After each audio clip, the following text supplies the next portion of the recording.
From Curie School of Science and Technology and Curie Learning After School. Namaste. Welcome to Piluputv. This is Sunita. We think that life in USA is all about freedom, dollars, and dollar dreams, and all these things. But there are a lot of problems affecting the global community right now. One of which is human trafficking.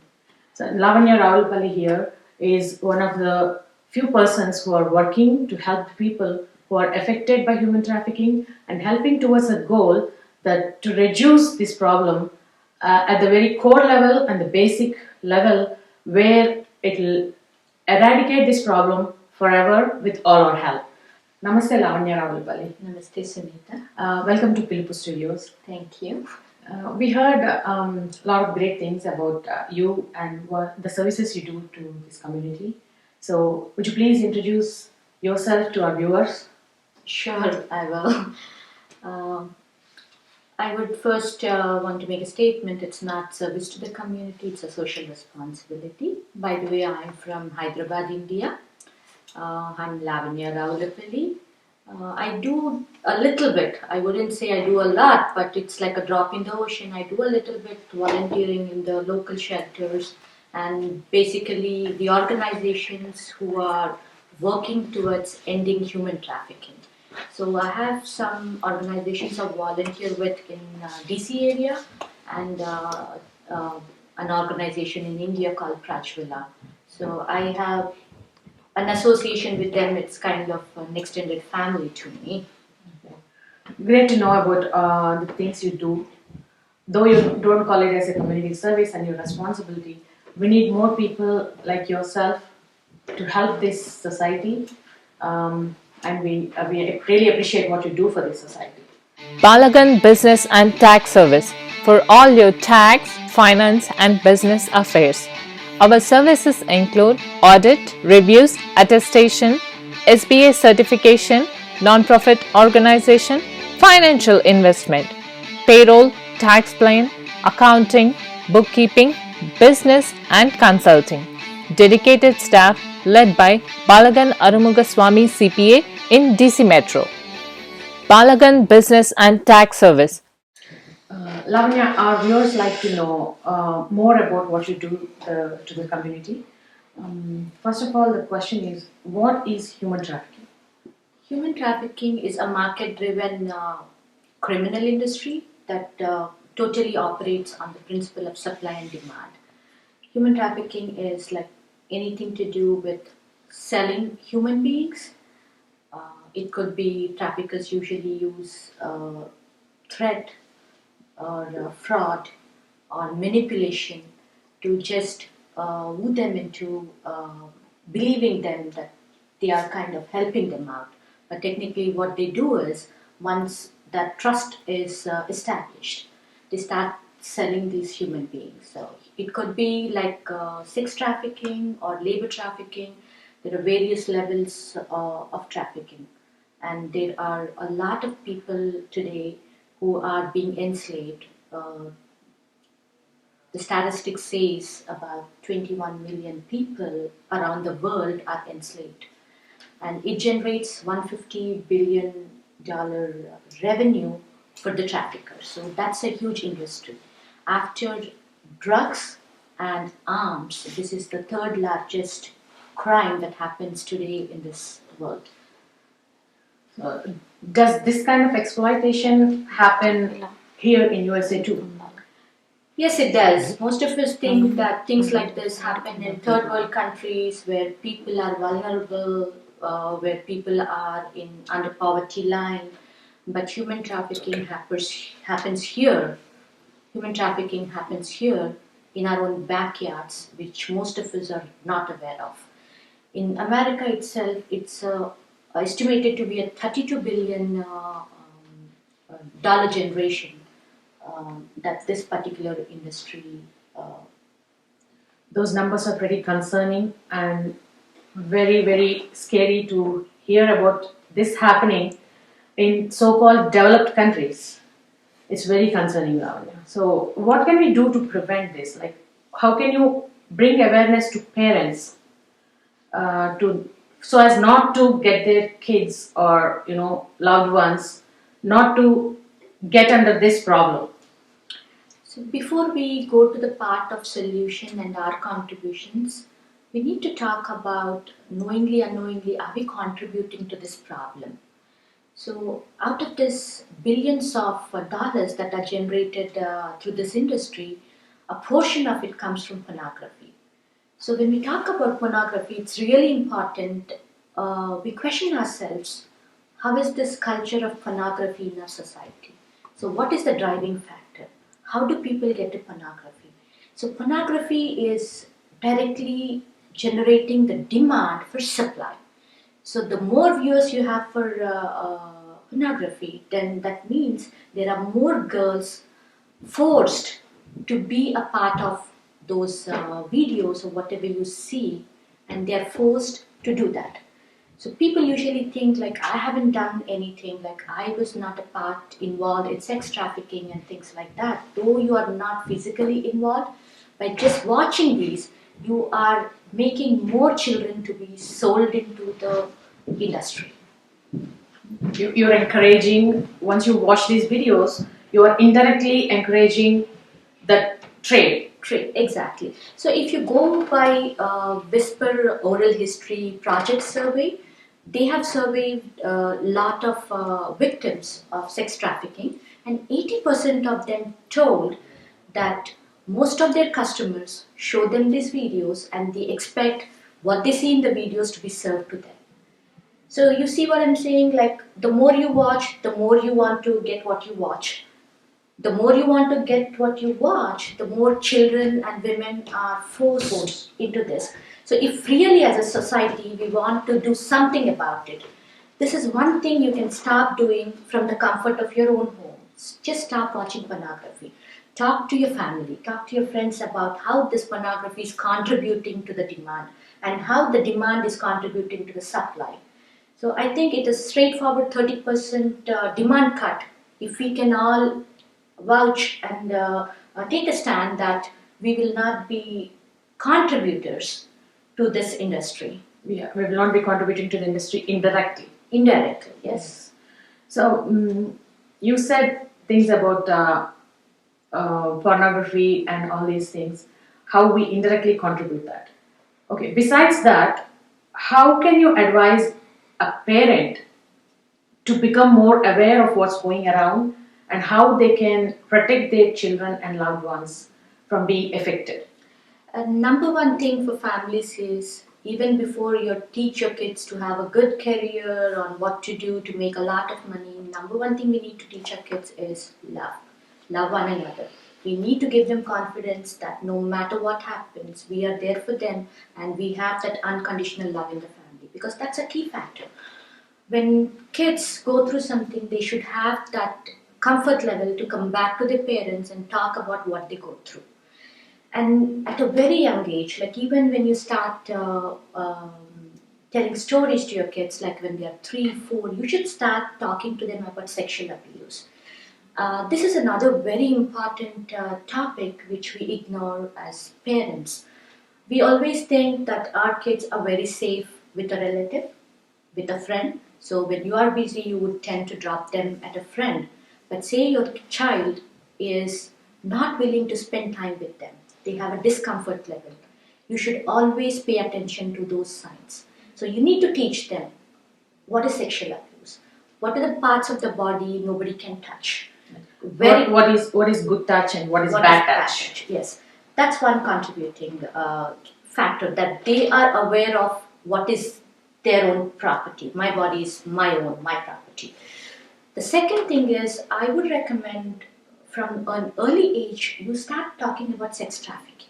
You can decide on in what measure you would want to give it to your children, but you should always talk about exploitation, how people are vulnerable. Like, for example, your kid wants an iPhone, and obviously you wouldn't give him when he's 10, or your girl, and somebody can woo them. Like, then when they come home with something that is not given by you, you should start questioning them.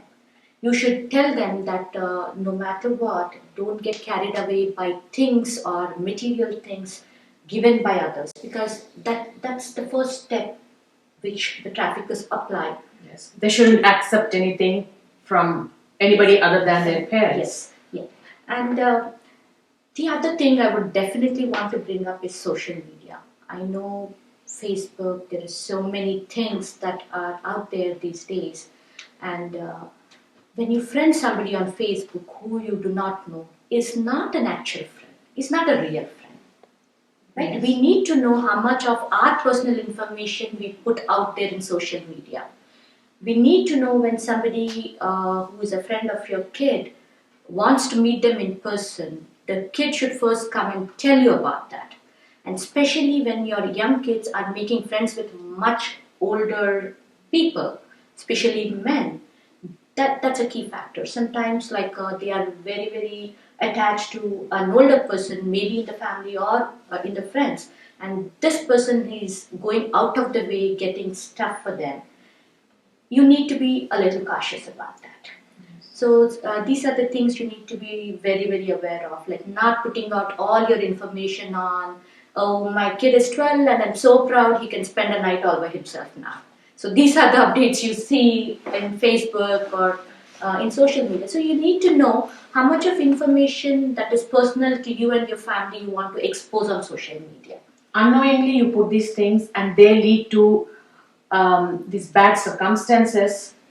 You didn't want them to have that information, but the people who you don't want the information to give to already have that. And they may use that information against your child and harm him in one way or the other. So parents, please beware what your kids are doing on social media and how they are reacting to people and strangers' requests and all. So please make sure that you are aware of what your kid is doing online. Madam Curie School of Science and Technology and Curie Learning After School, founded by Dr. Rao Mullapuri, a passionate teacher and dedicated mentor. Madam Curie School of Science and Technology is exemplary for early childhood education, focusing on STEM and arts. A fun, safe, and caring place, a warm environment for kids to discover, explore, learn, and grow. Built to develop the social and cognitive skills of every child. Curie Learning After School is a premier after-school institute for academic excellence from kindergarten to high school, enrichment and advancement programs in English, math, and sciences, skilled coaching for Thomas Jefferson, Academy of Science, Academy of Engineering and Technology, SAT, and ACT, contributing more than 10% of freshmen to Thomas Jefferson every year. Curie Learning, the one-stop shop for all your kids' academic needs. Visit us at www.curielearning.com. Lavanya, you already told us what can a parent do to fight for their kids. But as a citizen, what can a person do to fight for this cause? There are so many things you can do from the comfort of your own house. Not necessarily you have to jump in to go rescue anybody. But for example, you need to know what are the indicators, what is that you need to be aware of. So that's the key for most of the rescues. For example, you see a neighbor whose windows are all Closed. closed. And no access to anybody inside. Anybody inside, and you see that he has people, and when they come out, he has to be with them.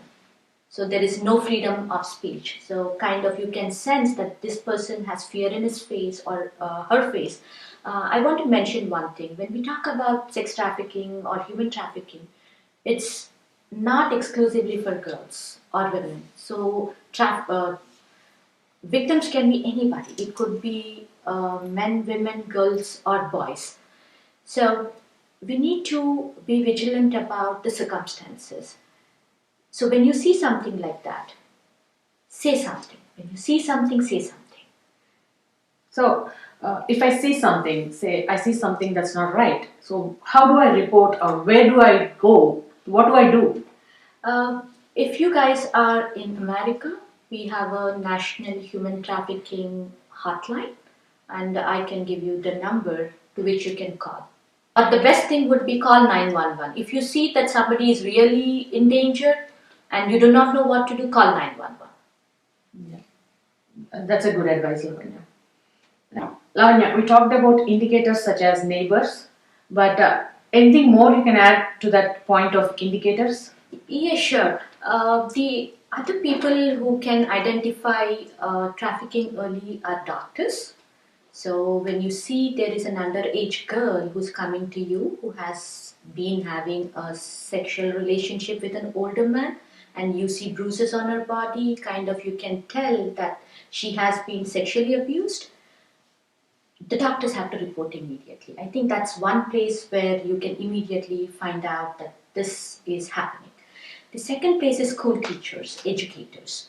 So if you see a kid who has been studying well, who has been performing well, all of a sudden has withdrawn, and you can see some kind of physical abuse or any indications for that, and if you see they're drawing themselves away from the rest of the friends or school, that's one thing teachers can keep an eye on. Or especially when somebody is coming and picking them up, especially the teenage girls, you see an elderly person coming and picking them up, and you know it's not their father or a family member, and she's hiding her relationship with this person, and that's a huge indicator.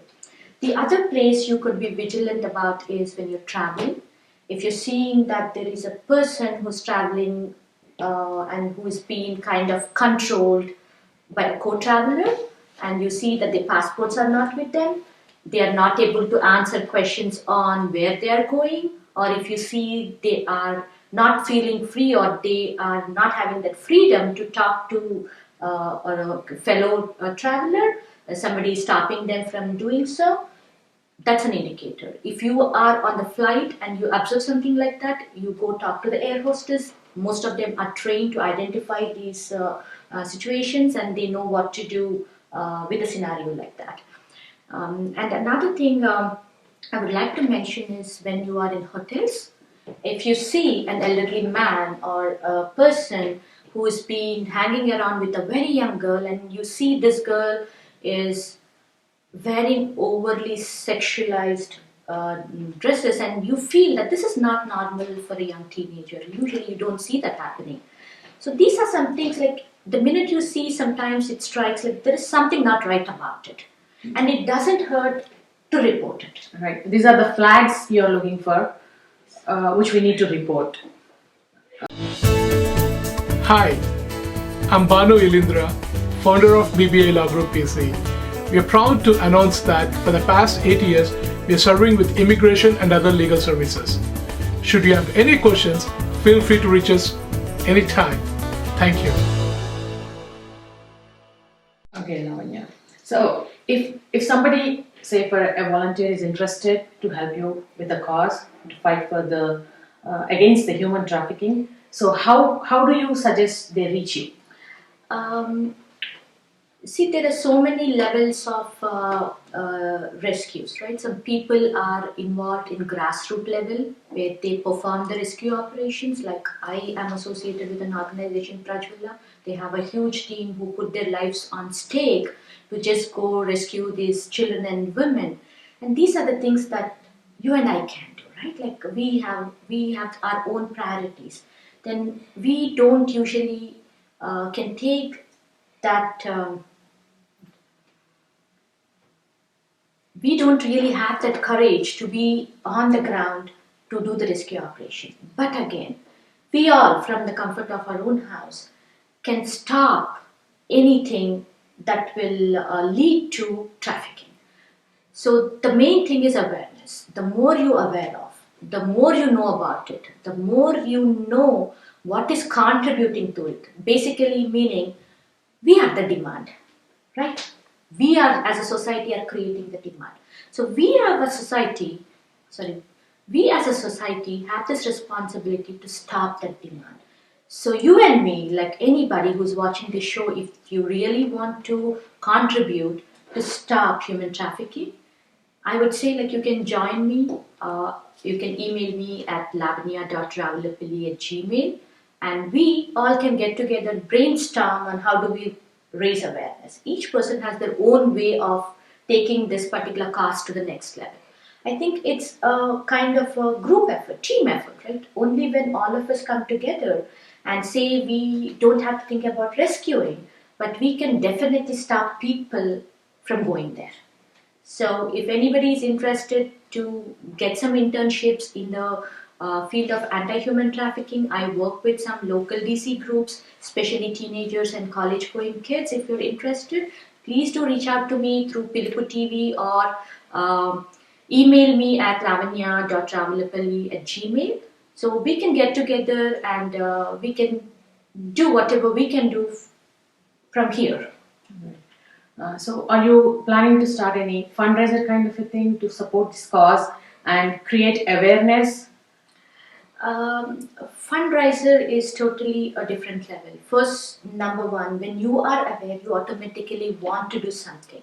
So if somebody is really interested to raise awareness, well and good, but say you don't have time, all you can think about right now is to donate. Definitely there are so many organizations who have been doing such a wonderful job at grassroots level. I can provide you with all that information if you get in touch with me, and they are all registered and you get tax deductible receipts.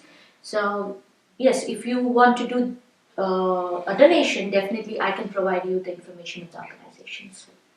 So donating to the cause is really important because these survivors have to go through so many rehabilitations and kind of therapies to get back to the mainstream life.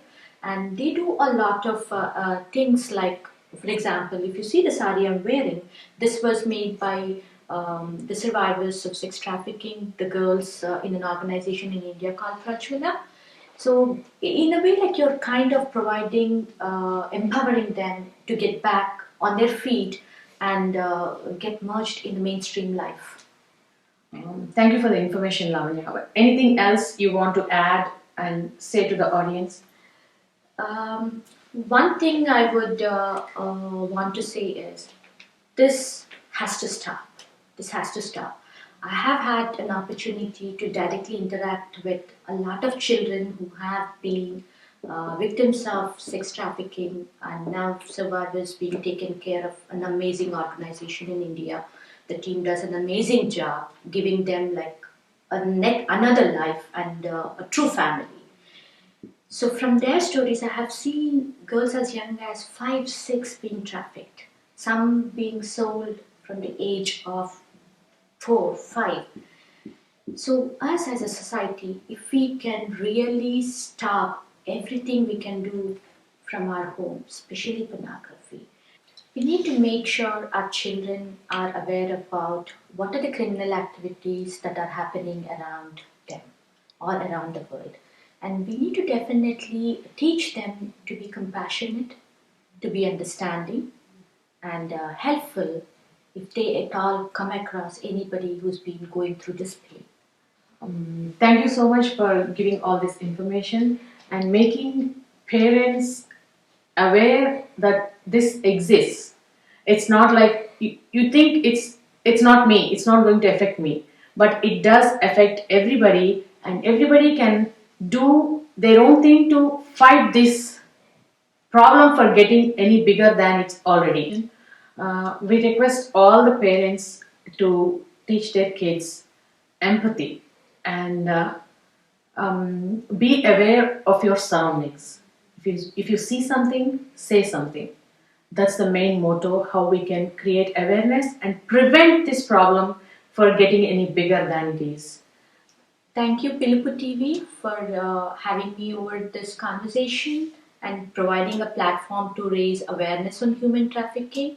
You are doing an amazing job bringing social causes in front of your audiences, and this is really, really important that we participate and do our bit from whatever we have, time, money, whatever we have. I would like to thank Venu. Venu was one of the few people who came with his family, with his 2 little boys, to watch this movie called Na Bangaru Talli, basically made to raise awareness on human trafficking. This was a movie that was made on a real issue, and it is really appreciable that people like Venu and Avantika feel that responsibility to bring their young boys to watch and understand what's going on around them and in the society. Thank you very much, Piluputv team. I wish you all the very best. Thank you, Lavanya, for coming to Pilupu Studio, and thank you, viewers.